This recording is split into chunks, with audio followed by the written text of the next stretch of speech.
Seigneur Jésus-Christ, le royaume des cieux ne consiste pas à boire ni à manger, mais le royaume des cieux consiste à la justice. Le royaume des cieux consiste à la paix. Nous voulons les choses du royaume des cieux. Nous voulons, Seigneur, tu as dit, je m'en vais vous préparer une place et je viendrai vous chercher afin que vous soyez là où je serai. Nous avons besoin, Seigneur, de nous préparer. Nous sommes là pour un peu de temps parce que nous savons que nous sommes des pèlerins sur cette terre. Nous sommes des voyageurs sur cette terre. Nous sommes des ambassadeurs sur cette terre. Nous représentons notre pays qui est le royaume des cieux. N'est-ce pas, ta parole déclare, nous n'avons point de cité permanente ici sur la terre. Voilà pourquoi, Seigneur, nous voulons que toi, tu puisses nous donner des orientations, que tu puisses nous donner des directives.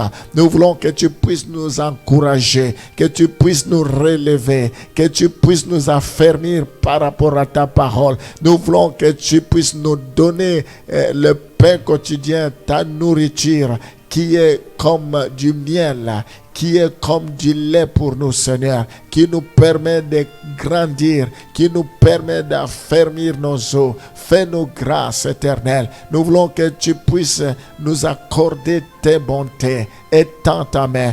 Bénis la journée d'aujourd'hui.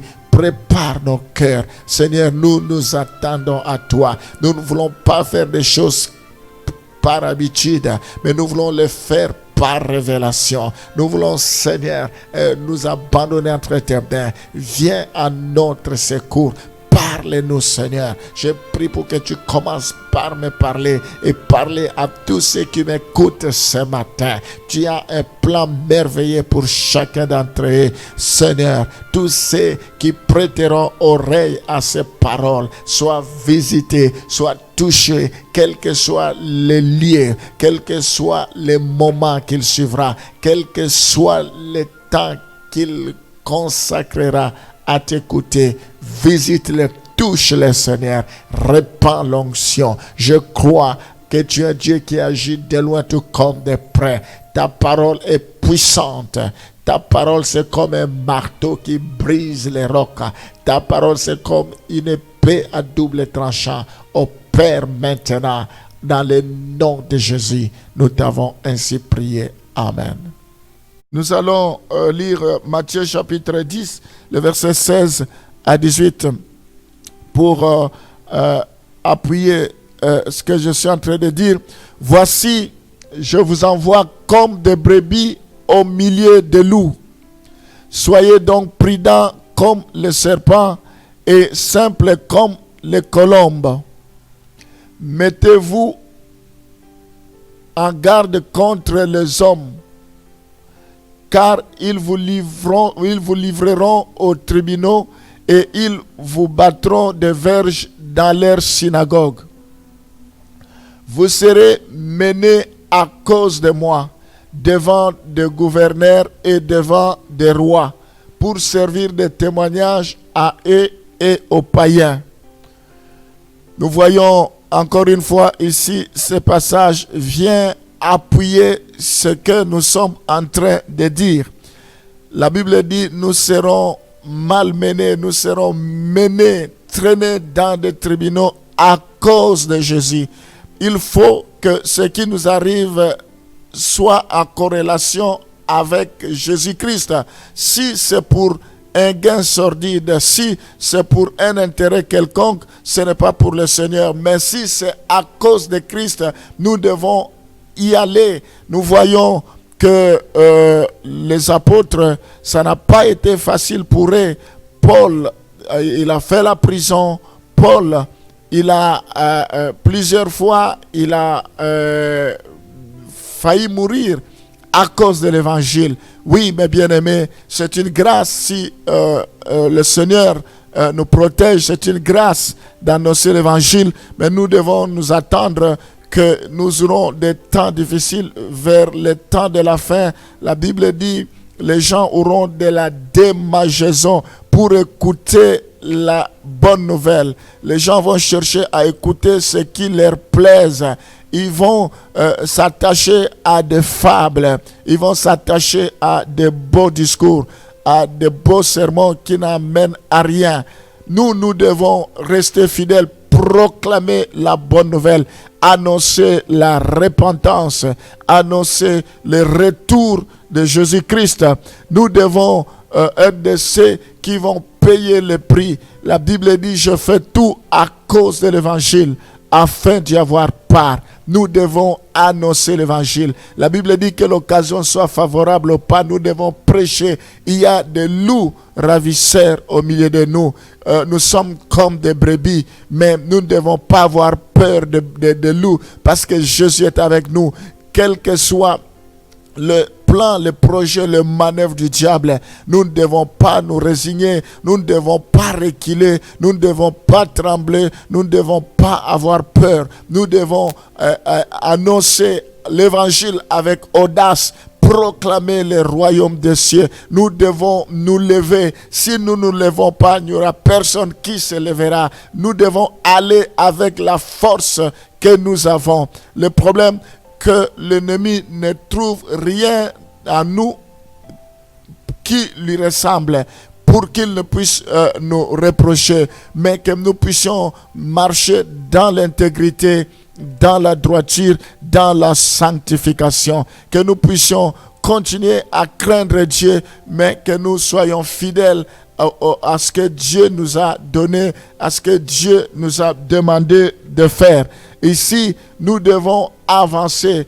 La Bible dit, vous serez menés à cause de moi. Oui, à cause de l'évangile, nous aurons des soucis. À cause de Jésus-Christ, il peut y arriver que nous nous retrouvons en prison, que nous nous retrouvons persécutés. Mais la Bible dit, si ces choses arrivent, nous devons nous dire que nous sommes heureux parce que la parole de Dieu s'accomplit en nous. Je pense aux apôtres, on leur a interdit de prêcher l'évangile. La Bible dit, ils ont été arrêtés, ils ont reçu des fouets et on les a interdit d'annoncer l'évangile. Ils ont dit, vaut mieux craindre Dieu qui détruit le corps et l'âme que de craindre l'homme qui détruit seulement le corps. Aussitôt qu'ils ont été relâchés, ils ont commencé à nouveau à prêcher l'évangile.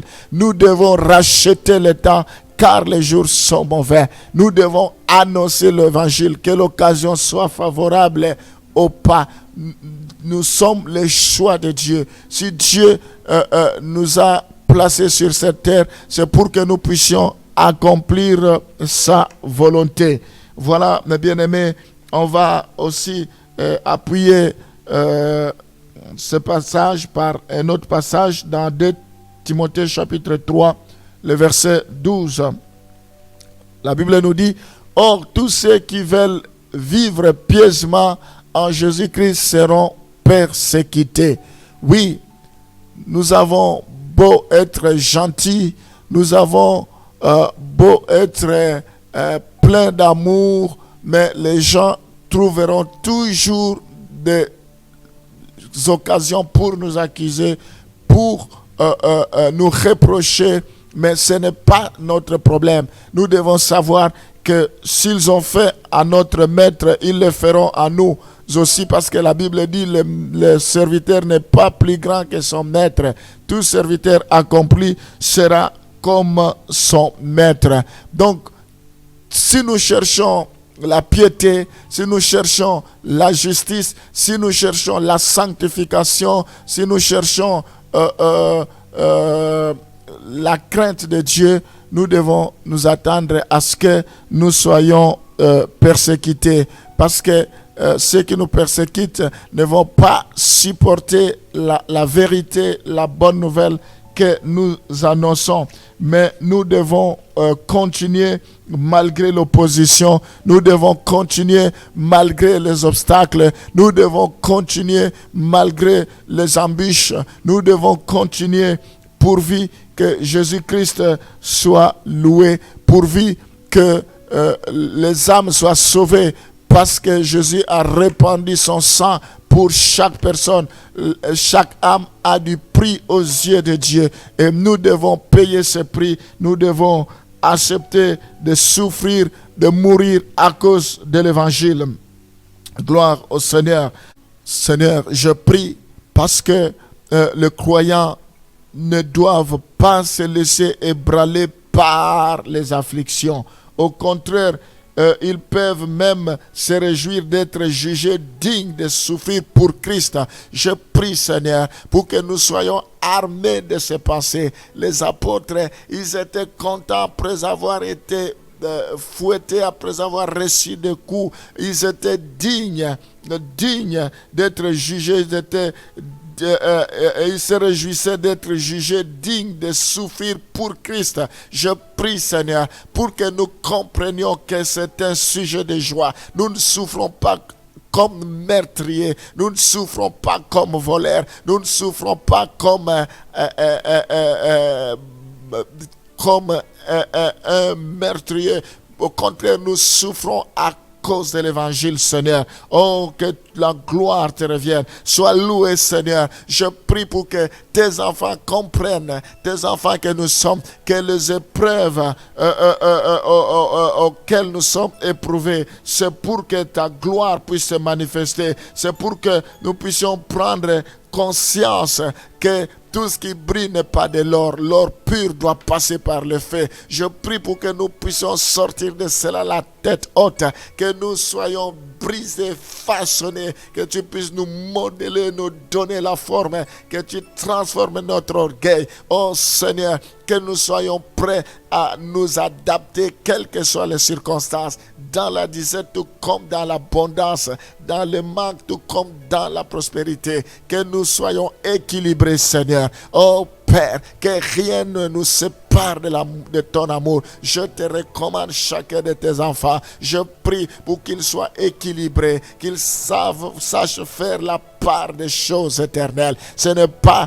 à cause des épreuves que tu nous abandonneras. Ce n'est pas à cause des persécutions que réellement tu n'es pas avec nous. C'est faux. Tu es avec nous même s'il y a des épreuves. Oh Seigneur, si toi tu es sorti vainqueur, nous les serons aussi. Tu as dit ne craignez point, car j'ai vaincu le monde. Nous devons comprendre, si le monde a haï, ils nous haïront aussi. Ils nous haïront aussi. Voilà pourquoi, Seigneur, je prie pour que tu puisses nous armer de toutes ces pensées. Nous sommes prêts, Seigneur, à suivre le même chemin que toi. Nous sommes prêts à payer le prix, quoi qu'il arrive. Nous voulons te faire confiance. Nous voulons te réitérer notre confiance. Sois béni à jamais au nom de Jésus.